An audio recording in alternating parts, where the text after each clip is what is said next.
All you cool people, you better leave now because it's about to happen.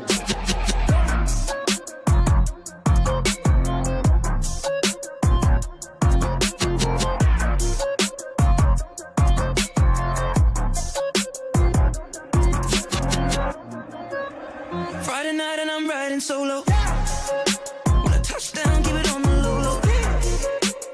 I don't mess with your energy. No photos.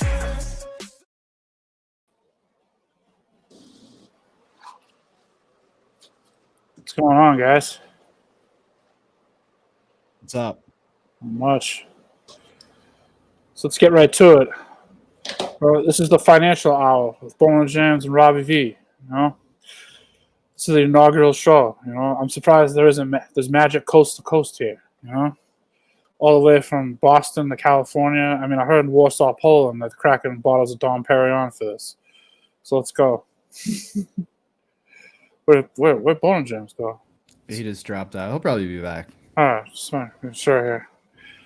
All right, so first off, you know, the post, you know about this. Interest rates have risen, you know, from Fed funds rate has risen like 1.0 to 1.75. And a lot of people are wondering, well, you know, how's this going to affect me? You know, like, what do I care? You know, I don't really. So the big thing is, you know, first off, you know, your credit card rates are going to go up, your mortgage rates are going to go up. And this is really going to have a big, you know, effect on housing and whatnot. You know, you're already starting to see some cracks in the housing market because of this.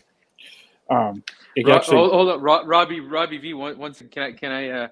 First of all, I got to thank Hit the Post. Also, congratulate him to the victor goes the spoils. Were you selling last night? Oh man, I actually cried when Eric Johnson lifted the cup finally. EJ, awesome. buddy, what a hockey player! Hey, he's missing his chiclets and everything. Yeah. Awesome. Thanks so much for hosting with us. Thanks so much to GVE. We got to thank our prime main sponsors, GVE, right? Robbie V. We got to throw them out. So if you want to buy some merch, what's the website? You'radeadman.com. Yeah. That's URAdeadman.com. Promo. All right, go ahead, Robbie. Hit us with what you got, because I've got some oil stuff to talk about. Maybe some Saudi capitulation with their production. We might be looking at you know, a true super cycle, but let's go back to you.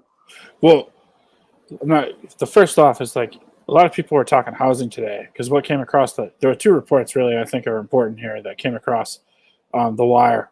The first one obviously was, I don't know if you guys knew this, but home showings, that is an indicator of real estate, how many people are looking at houses and whatnot.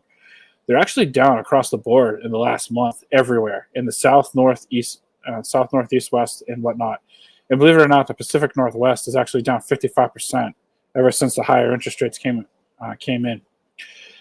The other number that's actually also important is pending home sales were actually up, but they're only up 0.7%. And a lot of people were saying, you know, hey, like they're still up. But what people really, I don't think a lot of people realize, probably on Wall Street and probably in the, you know, out there, is the fact that a lot of people's rate locks, when they had like the low rates of like 3 and 4% back in April, are actually set to expire pretty much in 3 days. So I think you're going to see a little bit of a much bigger downturn than I think people are saying over in the next couple months, because home affordability right now, especially with the interest rates doubling and rates creeping up to 6 or maybe 6.5%, depending on what the Fed does, I think it's going to have a big impact nationwide.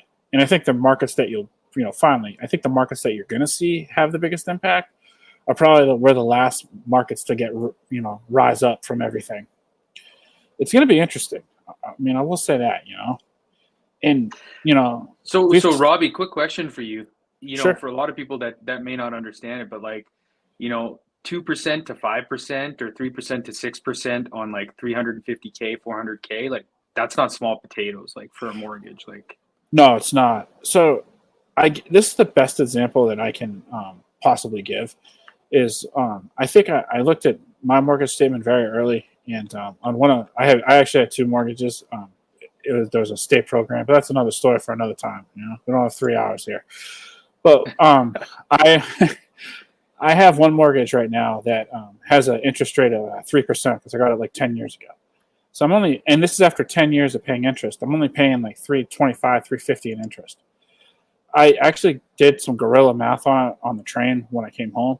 I'm pretty confident in saying if I had, for the full amount of maybe like 100, I think it was like 150 to 160,000, you'd be looking at staring at like easy $600, $700, $800 in interest. So that's like over, $300, $400 of affordability that is gone, basically for a lot of people. You know what I mean?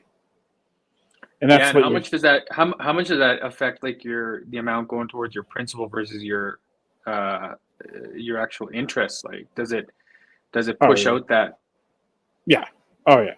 You definitely your payment would be more, and not only that, but you'd like what you could afford is basically just is cutting. Is really just cut down big time. Yeah, your disposable income is pretty much going right into fixed, like where your fixed payments, they're increasing, so they're going to that. Also, you've got gas, you've got utilities are all costing more, inflation for just general stuff like if you got a new family, diapers have gone up, like if you look at the CPI print, which is like almost double digits, that's all gone up. It's basically everything's more expensive now, and wages aren't keeping up. Oh yeah, and then on top of that, I think the last thing that, I think a lot of people really haven't talked about this. Whatever is, we're in the summer now. For the entire continental United States, right? So people are like, oh well, it can't be that bad. Well, no, we haven't really like as a country at all felt the full cost of like the the oil increase, the heating oil increase, the gas. I mean, like if I'm pretty confident, like. I mean, I can 100% for sure say that we're definitely in a recession right now, and I only think it's going to get worse as the winter because so many people are going to get hit with these heating costs and they're not ready for it. Like everyone's going, to Florida or, partying in Hot Springs, Arkansas, or wherever. No, for sure. And what do you think? So I agree with you. I think we are in a recession, and obviously, like the other indicators are lagging, but yeah. There was a bit of a bear market rally. Like you saw ARC kick up on Friday. Like what do you? And it's because I think Powell had said there's a plan, right? Like I think they're going to be accepting 4 to 5%. They can't accept 5%, but do you know what I mean? I think the market, like Mr. Market, reads it as there's going to be 75 bips, 50 bips, 50 bips, and then they're going to start cutting in 2023. So everyone's just like, well, you might as well buy this dip. It's bottomed out. What do you think of that? I think that's crazy. I was trying to make sense of this morning, right? Because you're basically pricing in that you have solved a problem that you haven't even come close to solving, right? Yeah. Like we haven't seen CPI even plateau yet. Like it's getting smaller, but it's still going up. Yeah, and what I don't understand is, so basically we're basically like, if you follow the argument, they're saying is that everything once we get up to 3% is going to be like 3 or 4%, when we haven't even seen a moderation from the crazy numbers we just saw last month, and I don't really think we're in any real state of mind, not state of mind, but just state of place, whatever you want to call it, to really have that discussion of cutting interest rates, and we don't even have the current problem under control, right? Yeah.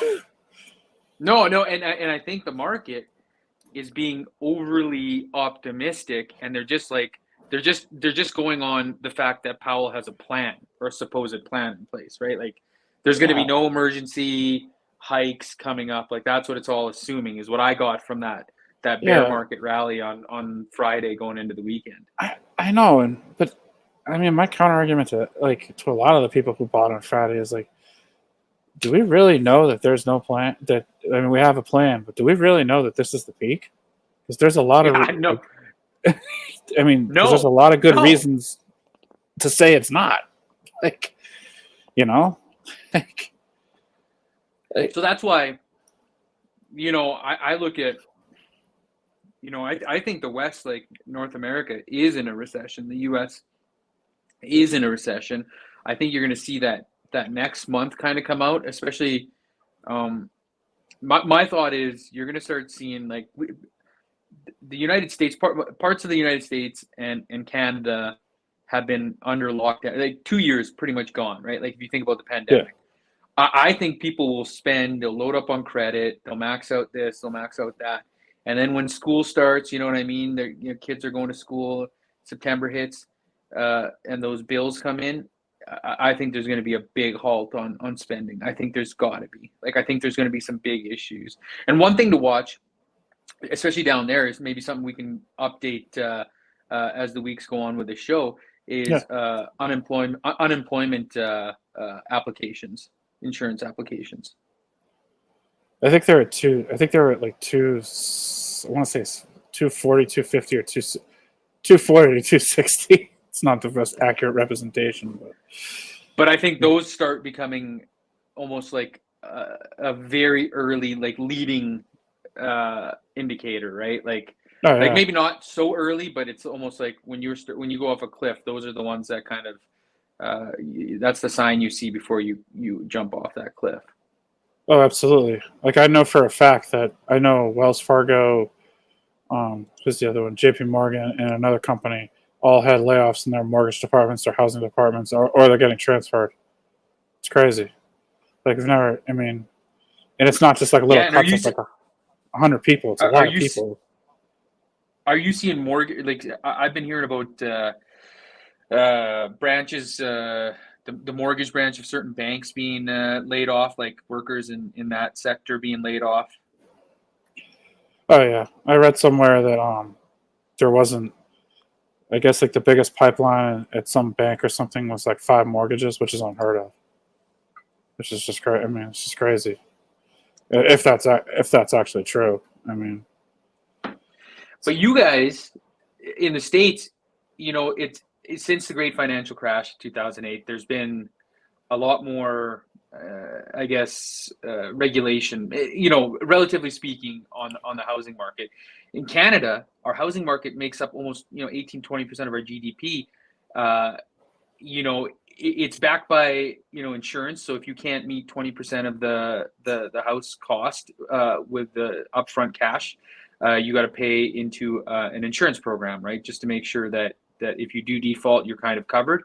The banks don't incur all that. They don't hold the bag.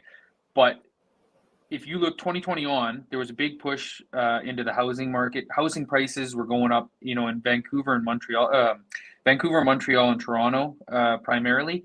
Almost 40%, of what they should have been. Those are going to come down, and they have come down significantly. That's going to be bad. Oh yeah.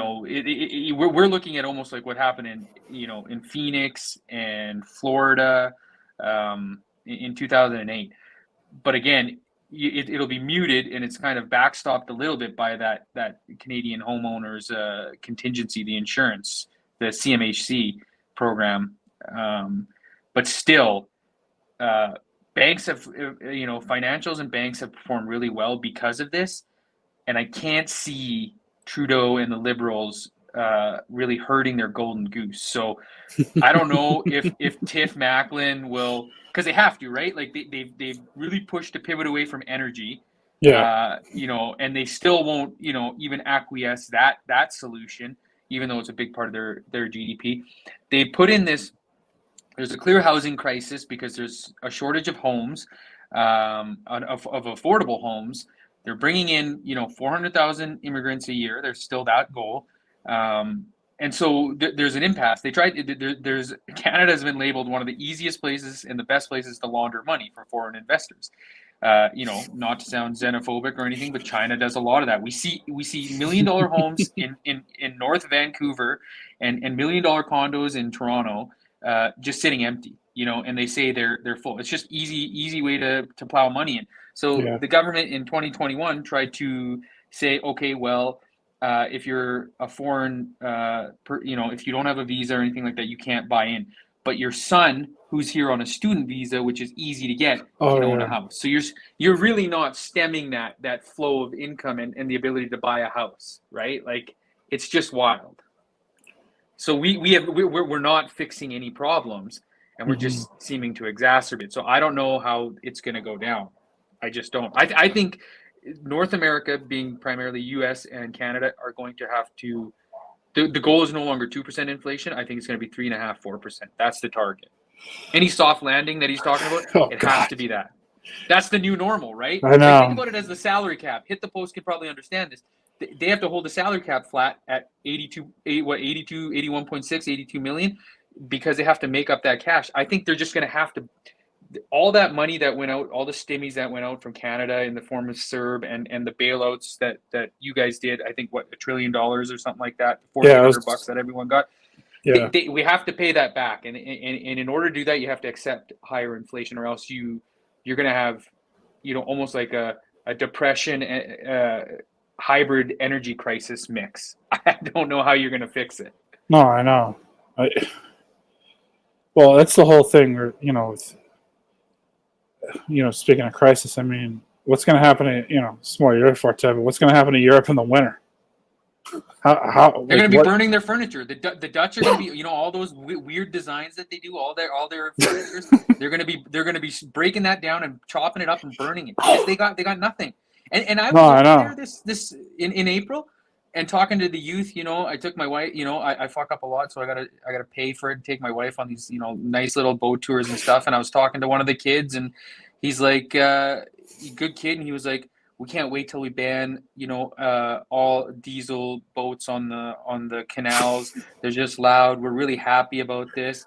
And I was about to get into energy security and what's happening 1,700 kilometers down the way in Ukraine, and how Putin's pretty much got his finger on a button that could really choke off Germany and the Netherlands. And my wife kicked me and just said, let it go. But they're happy about it, right? Like the youth don't care. So, the fact that they're having to go to these legacy coal plants, despite, saying they're leaders in green energy and climate change, talk about cognitive dissonance, right? Like, coal is the most regressive form if you're talking about emissions. It's the cheapest source of fuel, but it's the most emissions intensive. And that's what's happening there now. Germany's all industrial. It's all factories. Yeah. What does their factory run on? It doesn't run on renewables. Like, wind isn't doing it. They don't have hydro. So they're going back to fuel, because they were relying on 40%, and it was going to be up to 50% with Nord Stream 2 coming online, if Putin hadn't rolled his tanks into Donetsk and Luhansk. Really quick, because you mentioned Putin, I got J-Pow here confirming that the war in Ukraine was not the cause of inflation. Hit that, yeah. Oh yeah, sure. It's not at all a concern.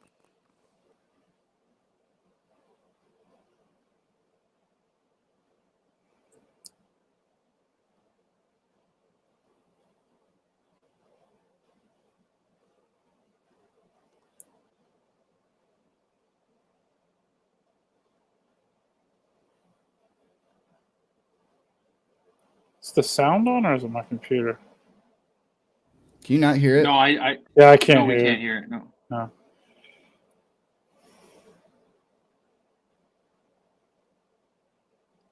But yeah, that's crazy. Like, I'll work on fixing it. Oh. That's exactly right. Like, I mean, it adds that risk premium to it, and it ticked up from February 24th, but inflation was ripping before that. Like, we were seeing that. Oh yeah. It's the whole argument that people make. Well, gas prices were, it was all caused by Putin. It's like, no, they were up $1.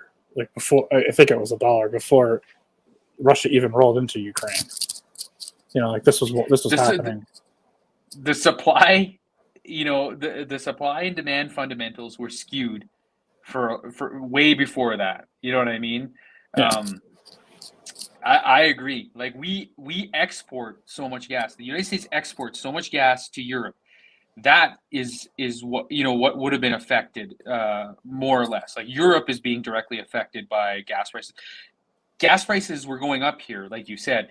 But if you look at the cost of gas, TTF's like $185 or something like that. Like, it's huge, right? The arbitrage, there is no arbitrage between Henry Hub and TTF and the other spot pricing that they're getting. Like, it's like $35 for the other one. So how can you say that in the U.S. especially that the Ukraine is causing higher gas prices, and then the foolishness of people saying it's big oil. Big oil is price takers. They don't set the price. They're not tobacco companies. You know what I mean? Like they are price takers. They react. They get paid whatever the market sets based on supply and demand. It's pretty fundamental. If they could control the prices, they wouldn't have let. I'm sure big shale companies wouldn't have let oil prices drop below 50 from 2014 to 2018. And they wouldn't have let it go negative, the spot pricing to negative 37 in 2020, March of 2020, right? It's just fundamental. So we deal with a lot of that stupidity in Canada where our green people and the far left parties want to introduce windfall taxes. But I read a really good book from Bob McNally. It's called Crude Volatility, if you get a chance to read it. So we actually had him on a space, Robert McNally. He was an advisor to George Bush Sr. On energy policy. Yeah, he's great. He's a non-resident fellow at the Columbia University Center on Global Energy Policy. And from 2001 to 2002, George Jr. Bush, George H.W. Bush, I believe, or you guys have to fill me in. Who? So from 2001 to 2003, he served as the top international and domestic advisor on the White House staff. Yeah, that was George W. And he said he said certain governments will try to parry favor by saying, "Oh, we're going to windfall tax this and that," but they know they can't because so much of the revenue is from these energy companies that pay income tax, right? Like they're just like you and I, that when you earn more, you pay more in taxes. That's just how it is, especially in Canada. Canada has, royalty payments from Alberta oil sands, and they also pay, pretty high income taxes when oil's above, say, 80, 90, 100, 110, 120. The UK now, and Robbie, you might be able to speak to this. I'm not as familiar about UK politics, but they have a conservative government, and they implemented windfall tax, like a one-time windfall tax, which is nuts. Like, I couldn't believe it. So, yeah, I heard something about this that they did, and then, Boris Johnson has the majority his party has a majority by a ton in England right now, or Great Britain, whatever you want to call it, either or. Yeah. And it's really surprising that they would implement that, especially because, they're hurt. Like, England's hurting already. I think their inflation print was like 9%. And people are starting to get pissed off over there as well. And to implement that where so many people are working in the industry. And we all know if you just implement big tax like that, eventually jobs are going to, get lost and whatnot. Well, and not only that. So I was listening to a fellow who went to Oxford and did his did some nuclear energy studying out there. And he listened to someone that was in the energy. He was an energy advisor or a leader there, and said in 2012, 2011, he gave a speech to maybe 15 kids at Oxford and said, well, we're headed the UK is headed for a real crisis in maybe 5 to 10 years because they're doing everything. They ban fracking, they ban nuclear. And now they're trying to make redo the Green Deal to include LNG and nuclear as part of like not clean energy. So they're just hurting themselves, and they're taxing the one thing that could help, and they're hurting themselves. So I don't know what the end game is here, especially for a conservative government who should be worried about its own country's GDP. I'm wondering if Brexit is starting to affect their economy. Yeah, it might. It's been what, 7 years now, I think, at least. I think 2016, 2017. Yeah, so yeah, about 4 or 5. Yeah. Yeah, it's just by the way, that tax, I did look it up real quick. It's 25% windfall tax, which is a lot. It's a nice chunk. It's a nice chunk of change. Jesus Christ. Like so when people put a carbon tax on stuff. When people put a sin tax on fast food, say like non-nutritious foods or cigarettes, the point of it is to cause less of that consumption, right? So when you put a windfall tax on it, which company is going to invest in a long-term project to help the supply and demand fundamentals? Nobody. Absolutely. It's ridiculous. So that's what even Canada is saying. Like when Biden is going out there saying, we need you guys to be patriotic. We need you guys to pump. But in 5 to 10 years, you're going to be gone anyways. It's like you want a refiner. In Canada, the last refiner we built, it's the Sturgeon refinery. It just does maybe 50,000 barrels of diesel, right? Like it refines 50,000 barrels of diesel, which we could use now. It took from engineering conception to first like product rolling through, like 8 years. That's on this side of the world. We're not China where we can mobilize, forced labor to build stuff up in 2 years like they did with those COVID hospitals and stuff like that, those isolation units. We don't have the labor. We don't have the regulatory. We don't have the type of workforce that China or India would.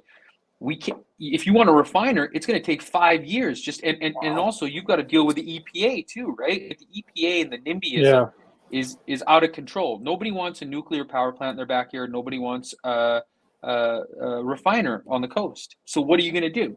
Like, how can you ask people? Refiners are pinned. I know. I think I might be wrong on this, but I believe I read the last refinery in the United States was built in 1976. 1970, yes, yeah, bang on. So you can retrofit that too, but when you retrofit, it takes time. Yeah, you have to actually take down current capacity because you have to, piecewise add the components to expand, right? Like you have to be able to, you have to cut capacity, so that'll only exacerbate the refined product issue for however long the work takes. So, not a lot of people know that, Robbie V. So kudos to you for looking that up. But yeah, we haven't built a refiner since 1970. They're not easy to build. The maintenance and reliability on them are really expensive. Like they need a lot of uptake. Like it's something that's in constant use. You need to be checking valves, the vessels, like they need to be periodically, cleaned out, full turnarounds on them and stuff like that. So, they are intensive programs. So, they are quite profitable if they have a future. But if you're telling these companies, hey, we need you guys to go full out for the next, like right now, but in 5 to 10 years you're gone.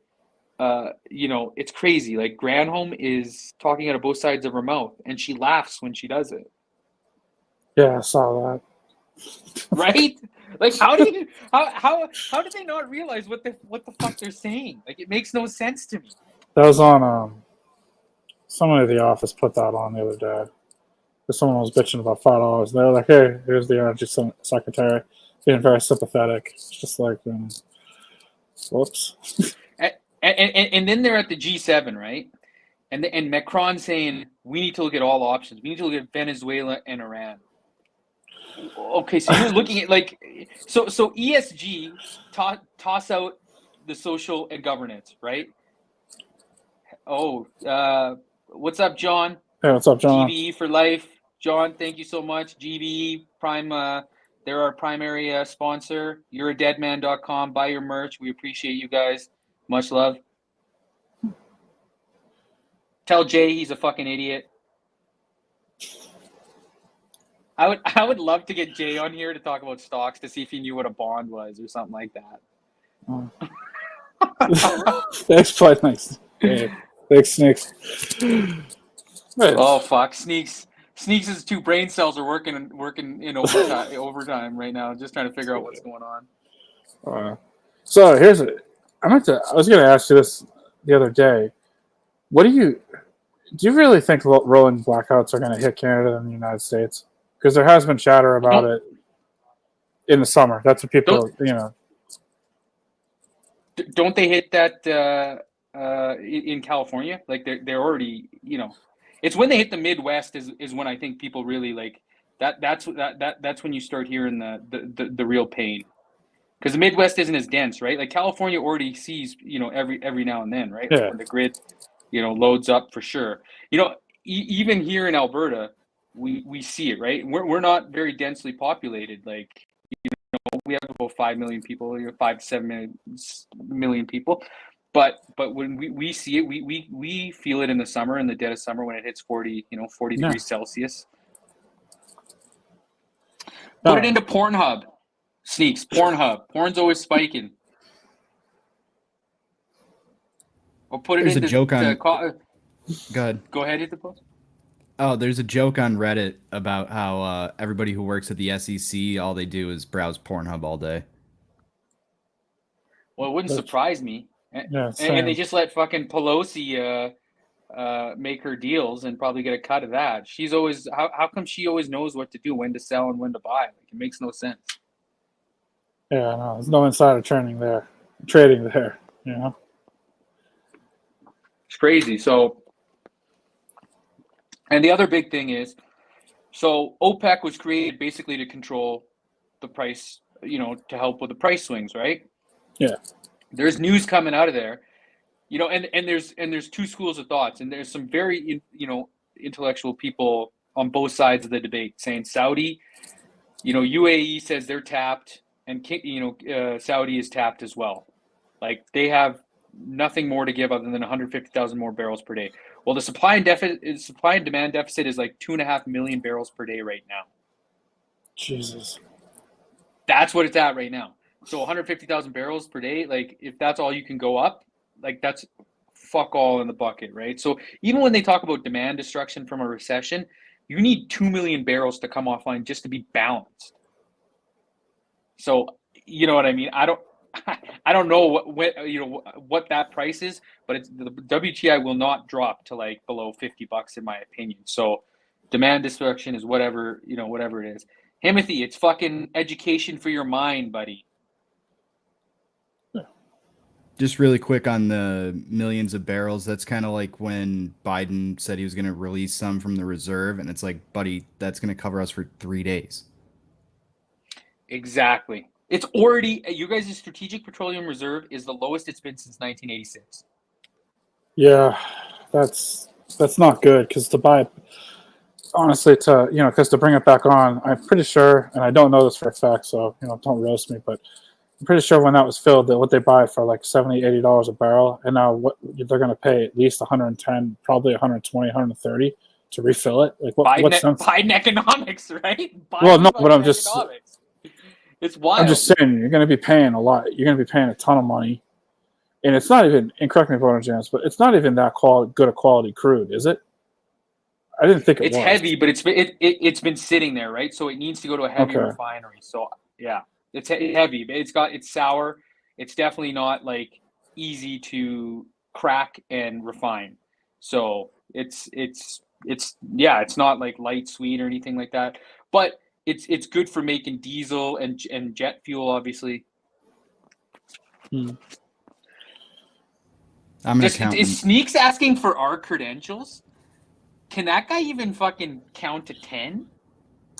I mean, I like him and all, but really. And also, Wagon's welcome to join anytime. We love financial people. If you got a financial background, fuck, come on in. We'll have guests, right, Robbie V? We obviously know these guys a little bit better. Yeah. Yeah, no, absolutely. This is going to evolve. Hit it. Because I don't think we're in for a very linear movement in financials in any sector, right? Like, I don't know. I think there's going to be a lot of volatility. So there's going to be plenty to talk about with the financial sector. And that was the one thing that I wanted to talk about is what would you, what's your prediction for the next 3 months? So I think probably we might go up a little bit, but I think when earnings come out, I think that's when the story is really going to be unveiled or whatever you want to call it. I don't think earnings are going to go anywhere this year. I think a lot of companies are taking on major headwinds by costs, natural gas. I mean, Boner James, I said this before, but you got fucking Target saying on their open door, like, we're controlling air conditioning to cut costs. That's not a company that's rolling in cash. And I think, like, and I just think, the market might go up. It could go up a couple percent, but I think the general is maybe stay the same, probably go down a little bit, because I just don't think the earnings are going to support the current prices. I mean, that's my 2 cents, Well, so energy is input into everything. It's input into food. It's input into supply chain. It's input into transportation, it's input into literally everything, right? Like everything is fuel, like it needs fuel. So if your input cost goes up by triple, what do you expect, right? Like your output costs, that all gets passed on to the consumer until the consumer says, I can't, right? And then demand plummets, and then that's when everything goes down, right? That's when you hit a recession. So I agree with you. I'm not sure what's going to happen. Powell does not want to. I don't think he gives a fuck about the market, but he has to care about employment. He has to care about inflation. Yeah. So he can't just Volcker it, right? Like I don't think he can hit a 20% interest hike, rate hike. So but people, but there is, okay, so you're bound by that, and he can't do nothing. So what's he gonna do, right? Like that target in between. I personally think he should have hit us with 1-1-1, and just like that might have been enough. Like, sure, we would have been in a recession, but we already are. But if his goal was to eventually start cutting in 2023, you can't baby into the rest of 2022. Powell's in an impossible corner right now. It's an election year. Inflation's running at 10, 11, 12. Well, we've talked about this. I mean, inflation's much more than the 8.6 number that came out. We all know that. Whatever. 100%. Yeah, he has to do something, and he has Biden. He has all the Biden in one hand saying, "Hey, look, don't kill the freaking economy," and he's got Fed governors in another hand saying, "Hey, look, my district's seeing 15% inflation. We need to do something about this. Like, get on it." That's a good point. Midterms are coming up, and things aren't looking good. You're right. I did not factor that in. I mean, just like not for nothing. But, I mean, what do you think Biden and him talked about when they met? Like what Robbie V was eating for breakfast. I mean, I'm sure there was probably an arm twist and saying, being like, hey, like, do you really need to raise these rates? Because I mean, because people look at the numbers, they see, and it's like, and there's Powell's in an impossible spot. I'm glad I'm not in his spot.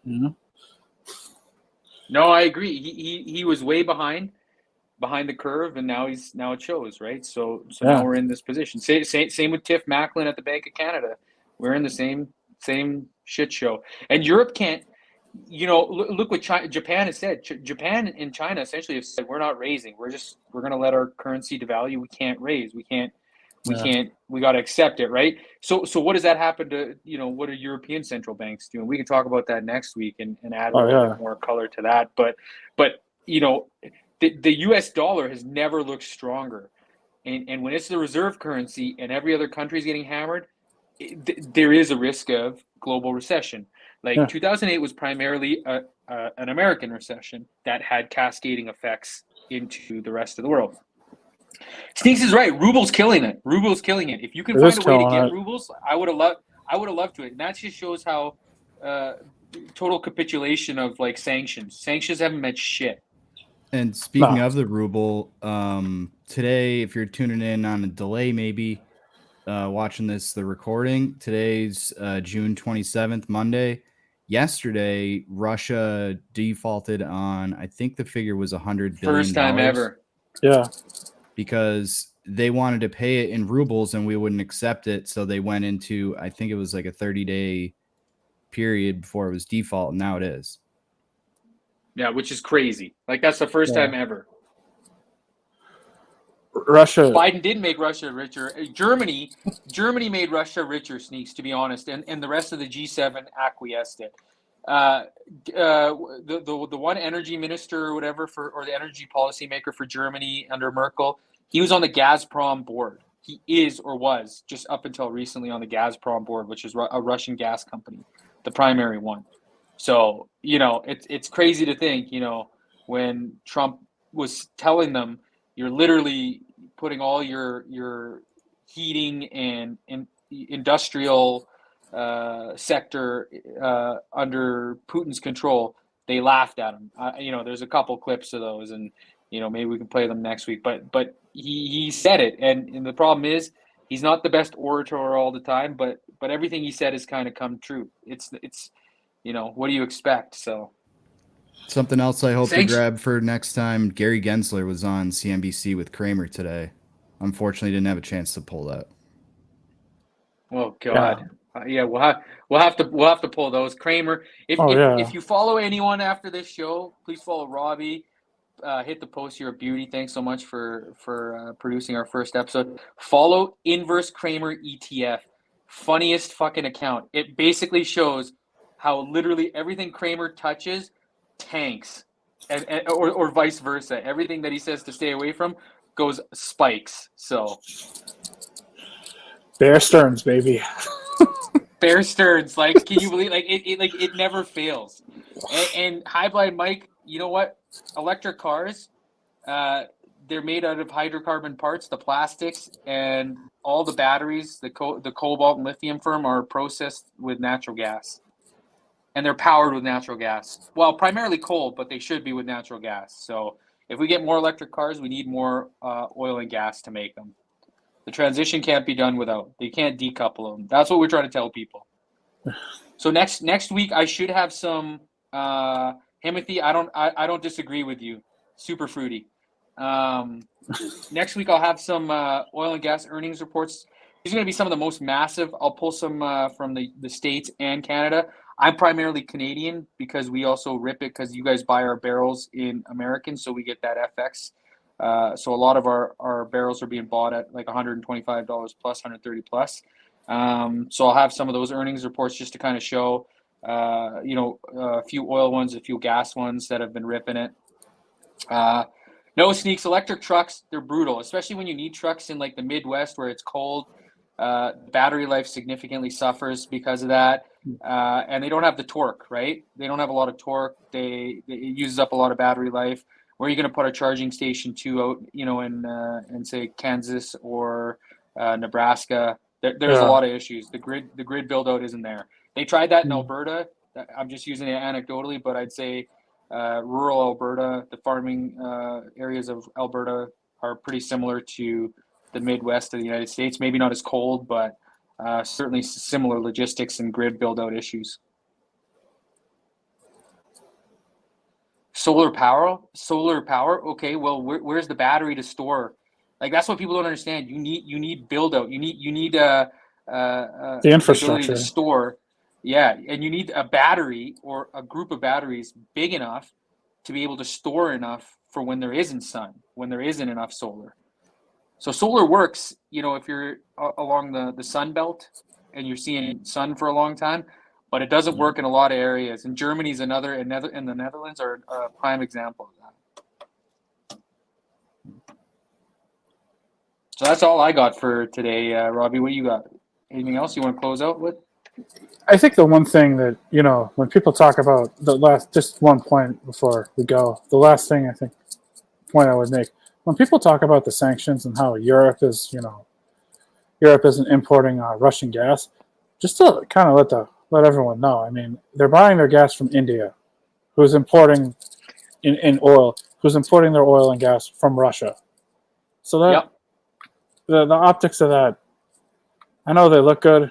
Europe's statement looks great, but the reality is much different. I think we all know that, And their full sanctions on oil don't kick in till the end of the year. That's what a lot of people don't understand either. Yeah. So they're not really even like fully sanctioned. So that's something to watch too. Is Russian exports have actually gone up. I thought they were going to go down. I knew they were always going to find a buyer. I knew India and Russia were going to be right on that, and even Saudi Arabia was going to be on that for the refined product. I just thought Russia was going to have a hard time finding tankers because you got to get that stuff shipped out, right? Yeah. And there's been sanctions on tankers. Tankers can't take money from, or be paid in rubles because what are you going to do with rubles, right? But they have, Russia and Putin have been able to find a lot of tankage and ability to, Bitcoin solves this. Holy fuck. From 69,000 down to 18,000. How low will it go? Fucking. Well, Kramer said it was going to 12, so I think it's going to rally. All right, 30K. Mark it down. Fuck, I thought it was going to go below 12, but if Kramer says it's 12, yeah, it might be time to rally. But yeah, no, and I have some data to show that tanker traffic has picked up significantly. The price of tankers has gone up, and there's more oil on the water because it's moving. It's not being stored; it's actually moving to India and China, and then India is rerouting it because Modi doesn't give a fuck. Modi's a leader of a true right-wing